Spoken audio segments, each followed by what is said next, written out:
Olá, então, agora nós temos as aulas de direitos da sucessão. Direito da sucessão nós vamos aprender exatamente a questão que fala da nova ordem de vocação. É uma questão, inclusive, até bíblica, que os pais deixam para os filhos as suas heranças. Então, lá nos livros de Pentateuco, já dizia as questões da linha sucessória. Disse o Senhor a Moisés: falarás aos filhos de Israel, dizendo: quando alguém morrer e não tiver filhos, então fareis passar a sua herança à sua filha. E se não tiver filha, então a sua herança dareis aos irmãos dele. Porém, se não tiver irmãos, dareis a sua herança aos irmãos de seu pai. Se também seu pai não tiver irmãos, dareis a sua herança ao parente mais chegado de sua família, para que o possua. Isso aos filhos de Israel será prescrição de direito, como o Senhor ordenou a Moisés. Então vejam bem, a gente tem essa condição da herança, do direito sucessório, desde a época bíblica. Então, e aí nós trouxemos essas condições, esse formato para o direito, e do qual temos até hoje as questões dos direitos sucessórios. Claro que com muitas outras modificações, mas foi alicerçado, evoluído numa questão do antepassado e da questão da época, da antiga Roma, já trazíamos esta ideia do direito sucessório. O direito sucessório, a primeira questão da ordem de vocação hereditária, nós temos no artigo 1784 do Código Civil que o autor da herança vindo a óbito passa-se para os seus herdeiros na linha sucessória de imediatamente conforme o princípio de Droit Cecchini.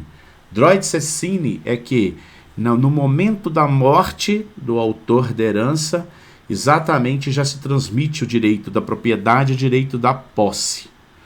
Então nós temos uma exceção que a posse também passa para os seus herdeiros, mesmo que eles nunca estejam na posse, nunca tiveram na posse.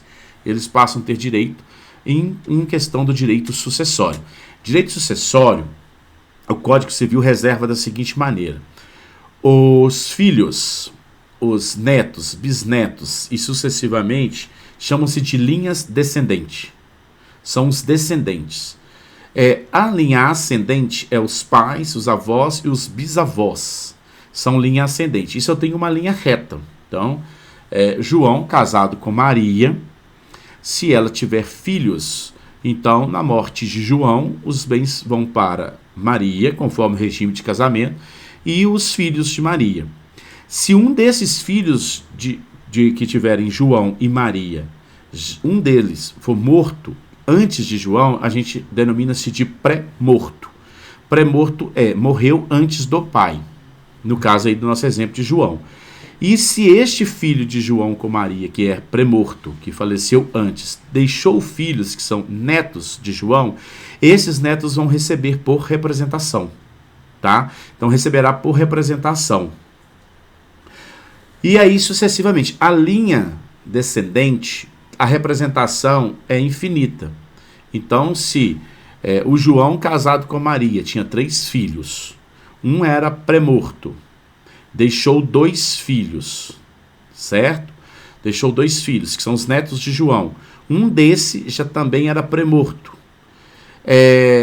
O neto receberá sozinho, mas esse que era pré-morto do neto, ele também era casado e deixou um filho, que era bisneto. O bisneto vai receber por linha sucessória, por representação, que a representação é infinita. Não havendo, João é casado com Maria, não tem filhos. Então, na morte de João, Maria vai concorrer com os ascendentes de João, indiferente do regime de casamento, que aí a gente vai estudar cada situação posteriormente. Então, a linha ascendente. Então, vejam bem, só chega na linha ascendente se eu não tiver nenhum descendentes. Se eu tiver descendente, não vai para a linha ascendente. E sempre lembrando que o mais próximo exclui o mais remoto. Então, se no caso de ascendente, havendo os pais de João, não chega nos avós de João e aí sucessivamente, tá? E não há a representação na linha ascendente. Não havendo João casado com Maria, não havendo nenhum descendente, não tinham filhos. Então, se não tem filho, não tem neto, não tem bisnetos. Não tem os pais de João, já são falecidos. Os avós e bisavós, Maria fica com a integralidade do seu patrimônio, diferente do regime de casamento que eu tenho. Quando João, ele não tem nenhum descendente, não tem ascendentes, que são seus pais, avós, bisavós, e também nunca foi casado, era solteiro, eu vou para a linha colateral. Mas os herdeiros colaterais, eles são herdeiros legítimos, mas não são herdeiros necessários. Tá? Então, isso poderia que João pudesse, então, fazer testamentos para a vontade sua própria, ser 100% do seu patrimônio para quem ele assim o desejasse. E aí a linha colateral primeiro vai para os irmãos, sendo que uma exceção, se João tinha 3 irmãos e um irmão era pré-morto, morreu antes de João, mas deixou filhos que eram sobrinhos de João, esses sobrinhos vão receber por representação, que é a mesma coisa de estirpe, por representação. Porém, a linha transversal, que é a linha colateral, só tem a representação entre tios e os sobrinhos. Não é a linha da representação, não passa dessa condição aí de sobrinho, só é entre o tio e sobrinho. Então, aí vai receber por representação. E se não tendo irmãos, os sobrinhos recebem por cabeça. Não tendo sobrinhos, os sobrinhos netos. Não tendo sobrinhos netos, virão os tios. Não tendo tios, os primos, que nós popularmente conhecemos primos de primeiro grau, que na linha sucessória está em 4º grau. Não havendo nenhum parente até o 4º grau, a herança é chamada de jacente. Entra no estado de vacância, depois jacente pertence ao município ou então à União, dependendo da localização que se encontra. Então, a gente teve uma ideia aí da questão da linha sucessória. Transmite automaticamente. Para que nós possamos conhecer primeiro as condições que a gente tem da divisão desses bens, nós vamos estudar paralelamente os regimes de casamento. Então, se você... o artigo 1829 do nosso Código Civil, que traça as ideias pertinentes à questão dessa divisão. Então, a primeira coisa que eu tenho que saber, quando eu vou fazer o inventário, qual o regime de casamento e o que diz o pacto antinupcial. Porque quando foi feito o casamento, ali traçou-se o pacto antinupcial. Tratou-se o quê? As condições também que poderiam reger certos bens.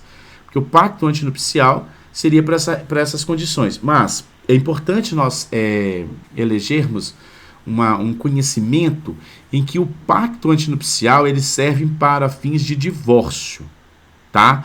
Quando se trata de morte, como o casamento termina com a morte, com anulação ou com o divórcio, na questão, quando se trata de sucessão, eu não tenho que rever a questão do pacto antinupcial. Então, reforçando essa questão, eu não posso aqui utilizá-lo na linha sucessória, o pacto antinupcial, porque ele não tem mais a sua eficácia. A eficácia dele é para o casamento. E o casamento termina com a morte. Então, quando eu estou tratando da questão do direito sucessório, eu não tenho que verificar a questão do pacto. O pacto não vai fazer mais importante para mim a importância que eu tenho para fins da linha sucessória quando eu tenho o pacto. Eu posso verificar o pacto antinupcial para ver situações outras, mas não para eu decidir questões dos direitos sucessórios. Tá? O casamento com o regime universal de bens, eu tenho o regime com o casamento de separação legal ou obrigatório, o regime convencional. Eu tenho também o parcial de bens e o que é o regime de participação final nos aquestos. Perfeito? Então nós vamos estudar cada um para que possamos entender melhor essas divisões do direito sucessório. A gente se encontra nas próximas aulas.